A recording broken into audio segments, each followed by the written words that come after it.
नमस्कार, मी शुभांगीज किचनमध्ये तुमचं मनपूर्वक स्वागत आहे. आज मी बनवणार आहे मऊ लुसलुसीत छोले आणि टम फुगलेले भटुरे.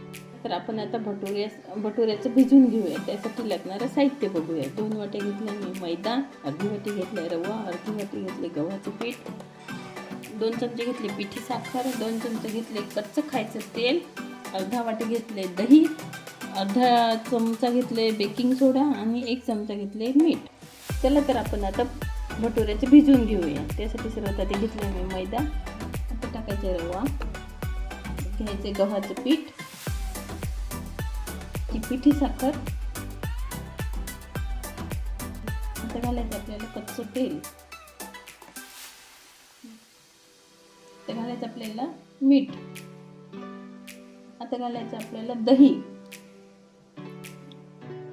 आता घालायचं आपल्याला बेकिंग सोडा.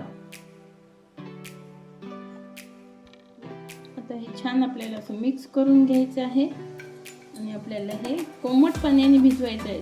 भिजवताना आपल्याला हे थोडं सैलसरच भिजवायचं आहे. आता आपल्याला कोमट पाणी घालायचं आहे याच्यामध्ये आणि असं भिजवून घ्यायचं आहे. हा गोळा भिजवताना आपल्याला थोडं सैलसरच भिजवायचं आहे. हे बघा, असा हा आपला गोळा भिजून झालेला आहे आणि आता याला छान असं आपल्या कॉटनचं कापड आपल्याला ओला करून घ्यायचं आहे आणि याला असं झाकून ठेवायचं आहे. हे कमीत कमी 1-2 तास आपल्याला झाकून ठेवायचं आहे. आता आपण छोले कसे करायचे ते बघूया. हे काबुली चना मी रात्री भिजत घातले 7-8 तासासाठी. त्यामध्ये मी अर्धा चमचा खायचा सोडा घातला होता आणि पाणी घातलं होतं भरपूर. आता ते पाणी मी काढून घेतले सोड्याचं आणि आता आपल्याला दुसरं पाणी घालायचं आहे याच्यामध्ये. आता आपल्याला याच्यामध्ये 2 तमालपत्र टाकून घ्यायचे आहे आणि हे बघा, हे चक्री फूल आहे. हे 5-6 लवंग घेतले, 5-6 मिरी घेतली, 1 मोठी विलायची आणि 1 छोटी विलायची आणि 1 घेतला आपल्या दालचिनीचा तुकडा आणि अर्धा चमचा घेतली चहा पावडर. त्याची आपण आता पोटली बांधून याच्यामध्ये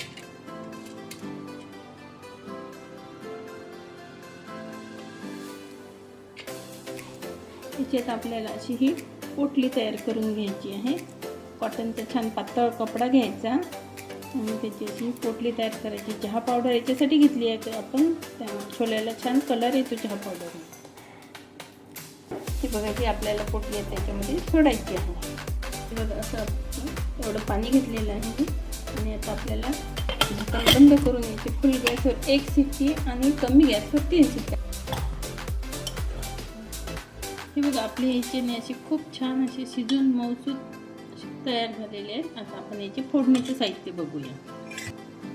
त्या छोल्यासाठी आपल्याला सगळ्यात आधी लागणार आहे तेल. त्यानंतर आपले 2 मोठे कांदे घेतले बारीक चिरून, 2 टोमॅटो घेतले बारीक चिरून, कोथिंबीर घेतली, अर्धा चमचा हळद आहे, 1 चमचा तिखट आहे, 1 चमचा धनेपूड आहे आणि चवीनुसार मीठ घ्या. अर्धा चमचा जिरे घेतले, 1 चमचा छोले मसाला घेतलाय, हिरव्या मिरची आणि आल्याचे असे स्लाइस करून घेतले मी आणि हे आले लसूणची पेस्ट.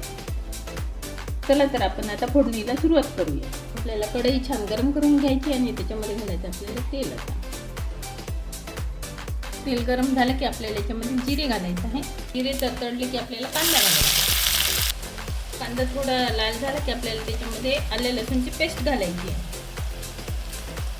असा कांदा लाल भाजून झाला की आपल्याला घालायचं लाल तिखट, हळद, धनेपूड. आता हे छान मिक्स करून घ्यायचं. याला 2 मिनटं होऊ द्यायचं आणि आता याच्यामध्ये आपल्याला घालायचं आहे टोमॅटो. आता घालायचं आपल्याला टोमॅटो. तर याच्यामध्ये आपल्याला लगेच मीठ घालायचं आहे. मिठामुळे टोमॅटो लवकर शिजून येतो. त्यातले काही चणे मी एका छोट्या भांड्यात घेतली आणि थोडेसे हे मॅश करून घ्यायचे. आपल्याला अगदी असे हलकत दाबायचे आहे. यामुळे काय होते की आपले छोल्याचा रस्सा घट्ट होतो. हे बघा, असे हे आपले थोडे मॅश करून झालेले आहेत आणि आता आपण हे सगळे आपल्या फोडणीमध्ये टाकून घ्यायचे आहे. हे बघा, हे आपले टोमॅटो, हे कांदा वगैरे छान शिजून तयार झालेला आहे. आता आपण याच्यामध्ये चणे घालून घेऊया.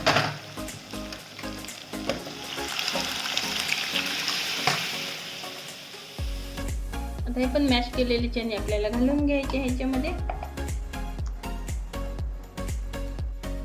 आपले छोले तयार झालेत, पण आपल्याला त्यावर तडका करायचा आहे. त्यासाठी आपण कढईमध्ये 2 चमचे तूप घेतलंय. ते घालायचे आपल्याला जिरे आणि घालायची हिरवी मिरची आणि अद्रकची स्लाइस. हे बघा, असे हे आपले छोले तयार झालेले आहेत. आता याच्यामध्ये घालायचा आहे आपल्याला छोले मसाला.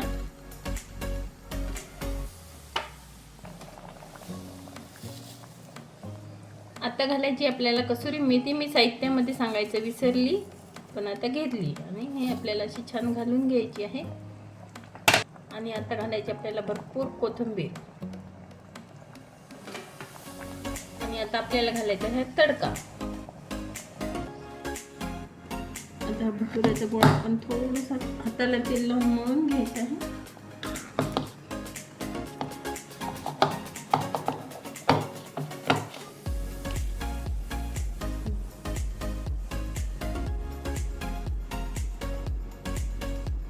प्रकारे आपल्याला हा असा चोपडा गोळा करून घ्यायचा. याला क्रॅचेस नाही येऊ द्यायचे.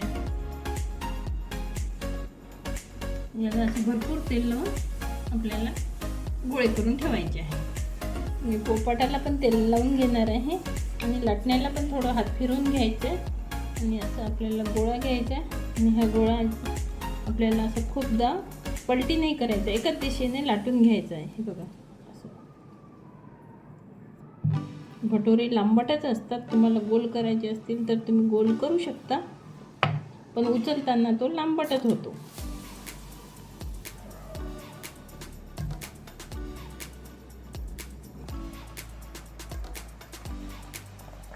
तेल आपल्याला खूप गरमही नको आणि खूप थंडही नको, हे बघा, आपला हा भटुरा असा छान तयार झालेला आहे. आता आपण याला काढून घेऊया.